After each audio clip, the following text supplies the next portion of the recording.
আসসালামু আলাইকুম, সবাই কেমন আছেন? বিষয়ভিত্তিক কোরআনের আলোচনা সিরিজের আজ দ্বিতীয় পর্ব।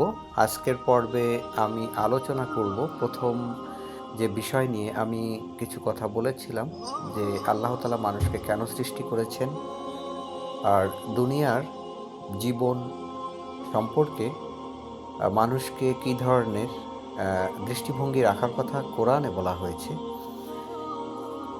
এ বিষয়ে কোরআনের বিভিন্ন আয়াত আমি আলোচনা করেছি।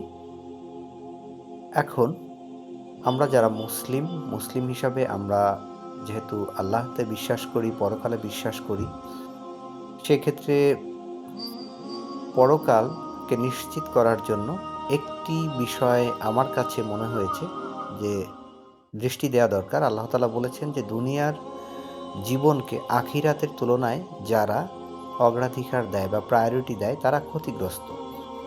অর্থাৎ প্রায়োরিটি বলতে আমরা বুঝি যে বিষয়টিকে আমরা গুরুত্ব দেই।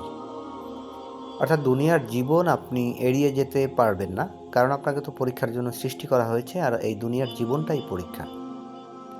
তাই দুনিয়ার জীবনের চাওয়া পাওয়া, প্রত্যাশা, সুবিধা অসুবিধা, দুঃখ কষ্ট, ভালো মন্দ এসব কিছু আমাদের নিয়ন্ত্রণের বাইরে, এটি থাকবেই। এর মধ্য দিয়ে আমাদের জীবনের সময়টা অতিবাহিত করতে হবে, কিন্তু সেক্ষেত্রে আখিরাতকে প্রায়োরিটি দেওয়ার অর্থ হচ্ছে যে প্রতিটি কাজের সন্তুষ্টির উদ্দেশ্য থাকবে আল্লাহ তাআলার সন্তুষ্টি। দুঃখ কষ্ট বা সমস্যার সময় ধৈর্য ধারণ এবং আল্লাহ তাআলার সন্তুষ্টি। আর যদি আপনার জীবন স্মুথ হয়, আপনি বড় কিছু অর্জন করেন, সে সময়ও শুকরিয়া আদায় করা এবং আল্লাহর স্মরণে নিজেকে নিয়োজিত রাখা। এর সমন্বয় হচ্ছে যে পরকালের জীবনকে প্রায়োরিটি দেওয়া।